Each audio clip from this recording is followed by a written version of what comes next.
Hey Marys! What's up, nerds? Hey guys, it's me again, Ronan, and welcome back to my channel!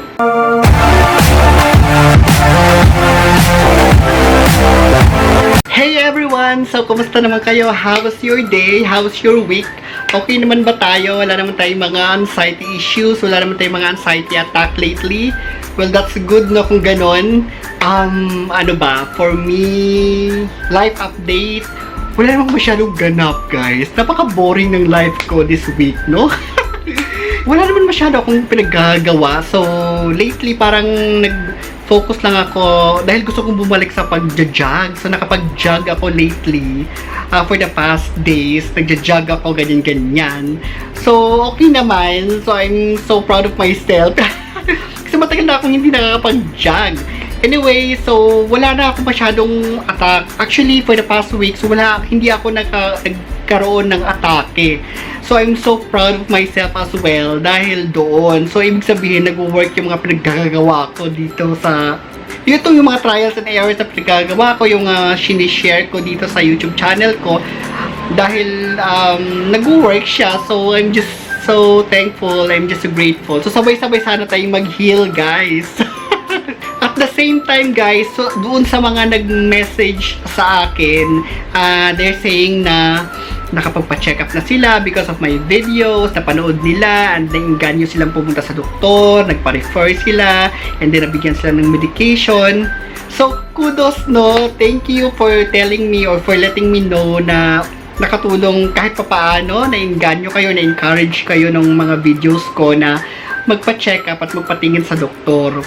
Para at least hindi lang yung nandun lang tayo sa bahay, na lagi tayong takot, na parang finifeed lang lagi natin yung anxiety natin, no? Dahil hindi natin alam kung ano yung mga nangyayari sa atin, hindi natin maintindihan.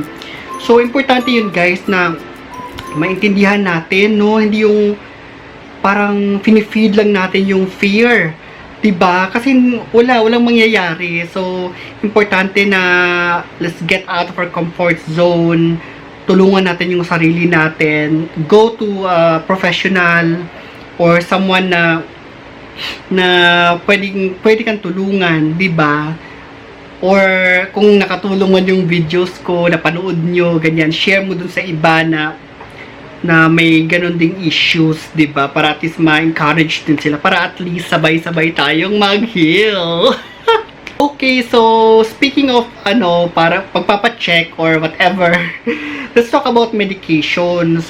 Kasi marami sa inyo nagsasabi sa akin na natatakot kayo na mag-medicate or binigyan na kayo ng gamot ng doktor pero ayaw nyong i-take kasi natatakot kayo.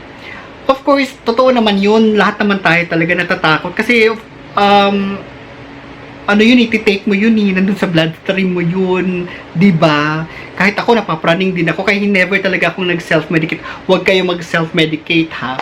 Never talaga ako nag-self-medicate, kasi kahit as simple as biogesic or mga paracetamol or ganyan, hindi ako nag-self-medicate kasi napapraning ako or parang nagiging trigger ko siya pag nag-self-medicate ako. Importante sa akin na reseta ng doktor. Okay, so let's go to anxiety medications. It's a choice, guys. Pero as I have said before, na kung hirap ka na talaga dun sa anxiety mo at talagang naapektuhan na yung life mo, hindi ka na maka-function as an individual because of your anxiety, crippling na siya, hindi ka na makagalaw, hindi ka na makalabas ng bahay, hindi ka na makalabas ng kwarto dahil natatakot ka na may mangyari sa'yong masama. I think medication is helpful, no? Pero importante na evaluate ka talaga ng doktor.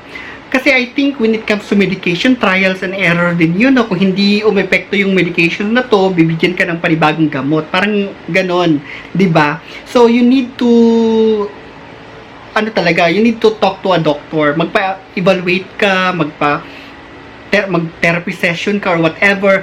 Kailangan yung doktor na yun, you're in the same page, parang nagkakaintindihan kayo, naintindihan niya kung ano yung pinagdadaanan mo talaga. So, you have to be open to your doctor. Kailangan talaga communication, very open para magkaintindihan kayo at mabigyan kanya ng tamang gamot, 'di ba? Meron niyang pang short term, meron pang long term kasi depende 'yun sa severity ng anxiety issues mo. Kung hindi naman ganun ka-severe yung issues mo, ba't ka bibigyan ng pang long term na medications, 'di ba? So mga pang short term lang 'yun.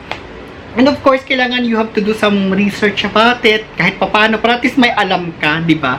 Hindi yung take ka lang ng take kung ano yung binigay sa'yo.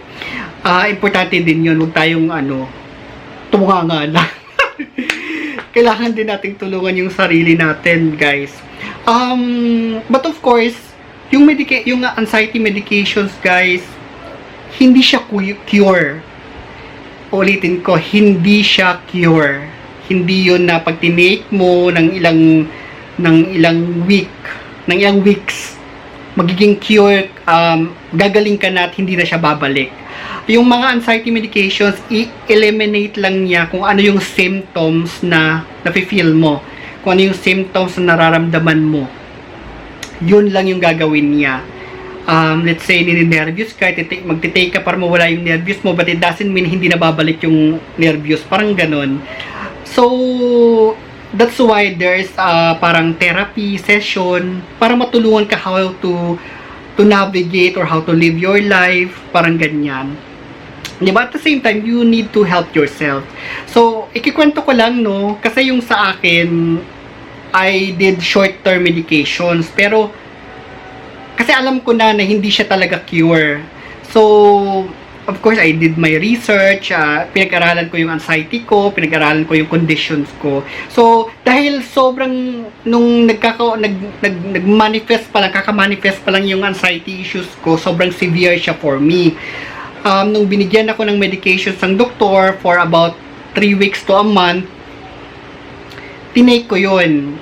Tinake ko siya. Tinapos ko muna. Kasi, hindi ko, ito yung lagi kong sinasabi, kung hindi ka pa naman nakakapag-medicate, and binigay naman ito ng tamang doktor sa'yo, why don't you try it first before mo sasabihin na ayoko nito, di ba? Of course, bibigay sa'yo, ireresitahan ka, bibigay naman sa'yo ng doktor yun kung hanggang kailan lang mo siya ititake, di ba? At kung paano mo siya ititake. So, why don't you try it first, doon sa first batch, and then kung maging okay ka, then depende na yun sa'yo kung paano mo siya, ano yung next step na gagawin mo. Or if you want to talk again to your doctors, that's why communication is very, very open, na kailangan, it's important to be very, very open, na kailangan, Doc, ayoko nang mag-medicate, ano bang ibang options na pwede kong gawin? 'Di ba? Pag-usap kayo. Kasi let's say ako, nung binigay sa akin, hindi naman severe yung case ko, nung binigay sa akin yung medications ko, tinapos ko siya. Tinapos ko muna siya, tapos nakita ko na effective siya. Effective yung medications, naging okay ako, hindi na naging ganun ka-severe yung anxiety issues ko. And then knowing na hindi naman to cure,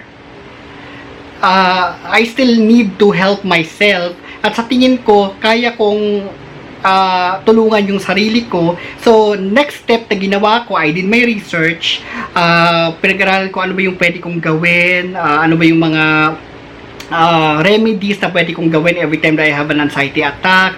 How am I going to live my life with an anxiety issues, knowing hindi naman ganun ka-severe, dahil medyo na okay na ako.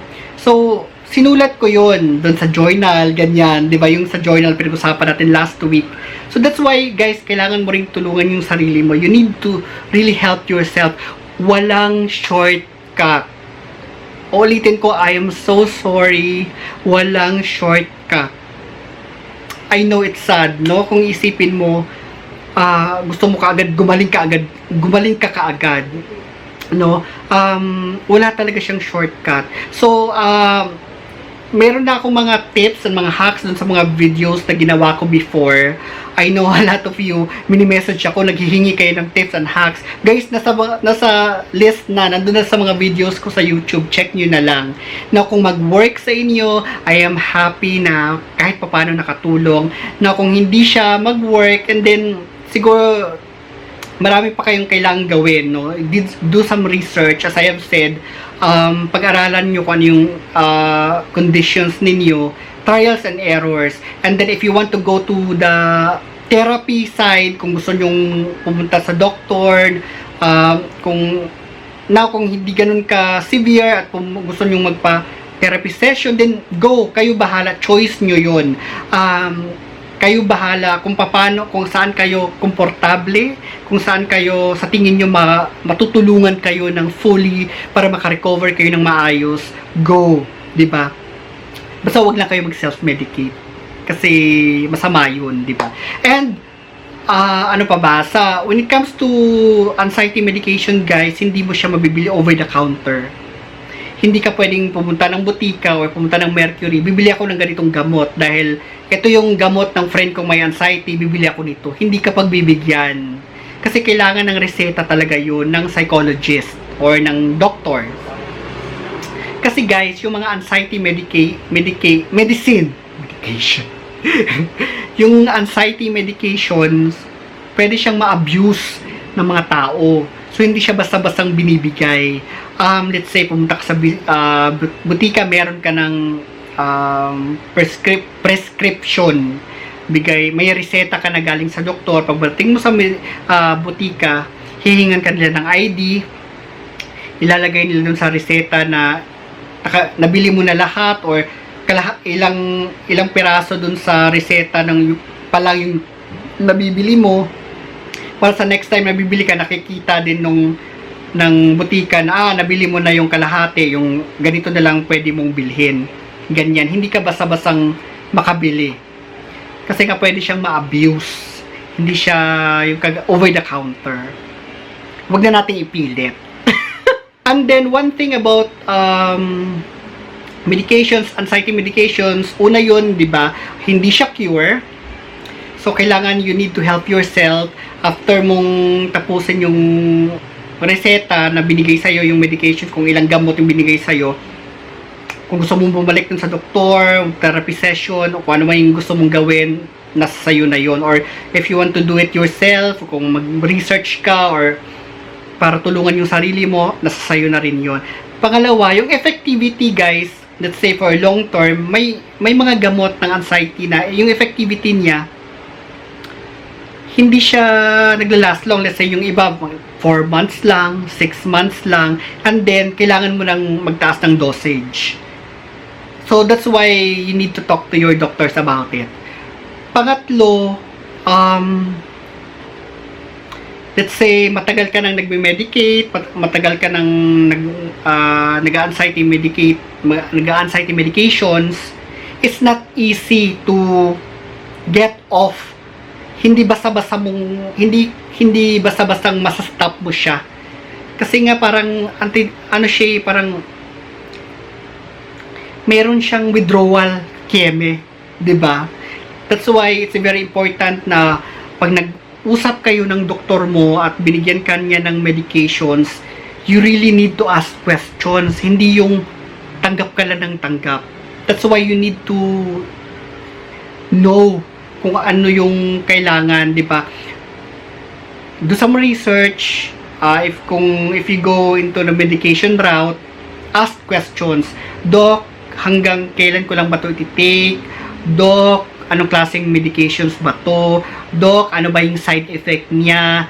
Doc, pwede ko ba ito siyang i-stop kung anytime na gusto ko siyang i-stop? Doc, paano ko ba siya i-take? Everyday ba? Or hahatiin ko ba yung gamot?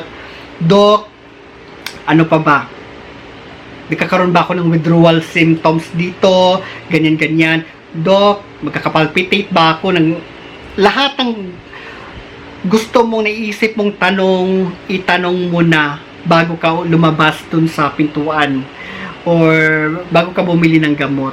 It's very important na clear sa isip mo kung ano yung mga kailangan mong, para hindi ka nag-iisip, nakatunganga ka, di ba, natatakot ka and all that. Yun. So, of course, guys, kung hindi naman ganun ka-severe yung anxiety issues mo, may mga options naman. Say, may mga holistic options, yung mga natural options. I'm not sure kung meron tayong mga psychology doctors, no, na specializing in yung mga herbal, ganyan, di ba? And at the same time, you can help yourself kung hindi naman ganun ka-severe yung issues mo. Of course, dun sa mga previous videos ko, how to live with anxiety, how to live your health anxiety issues. Yun, yung mga exercises, yoga, mindfulness, meditations, i-train mo yung isip mo, cognitive training, parang ganun.